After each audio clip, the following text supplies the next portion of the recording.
Hey everybody, Sean Hammond with PremierGuitar.com. We're at Summer NAMM 2012 in Nashville, talking to Jamie from Jamie Gale Music about Nick Huber's latest iteration of the semi-hollow design that he came out with, I don't know, about a year ago? And this time last year, actually, was when we released the prototype of the Rietbergen. Yeah. You guys have an awesome booth location. So, this is called the Rietbergen Mahogany, right? That's right, yeah. The first one that we released was extremely figured maple on the top and back, of figured mahogany for the sides and neck.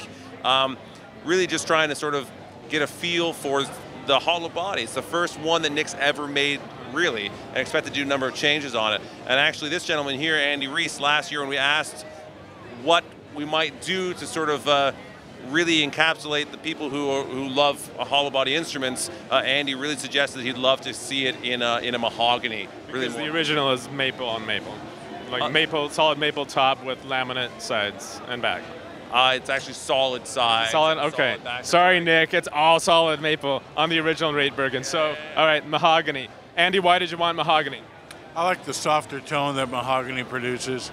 I think there's too many bright guitars these days, and I like warmth. I like the warmth of a mahogany guitar. Okay, so what should we hear from it?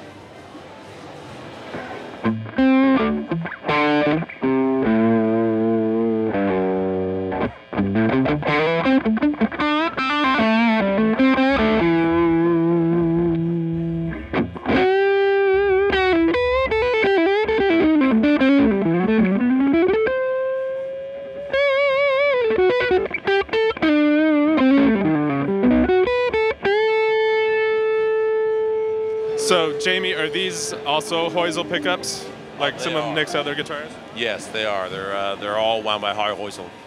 Are they sort of going for a vintage PAF sound, or? They are. They're based on the vintage PAF. Yeah. Okay. Now, one of the other differences on the new Rietbergen Mahogany is the finish, right? He's using the matte finishes from the Krautster series. Right. Yeah, the Krautster guitar is something that really changed the Huber customer base. A lot of people were afraid to play these big fancy guitars before, and as a result they never even tried playing them. But when they play the Krautster, they realize what an incredible instrument that Nick has been making for years, and they don't feel afraid to play an instrument like this. The benefits of what a Nick Huber guitar is.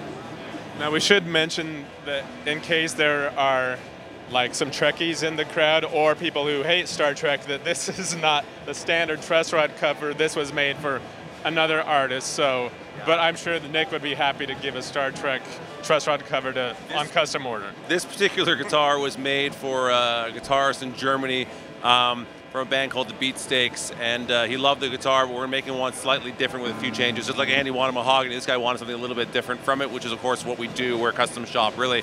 So yes, the silver inlay of the Star Trek emblem is not normal for it. The standard model comes with a Battlestar Galactica insignia, right?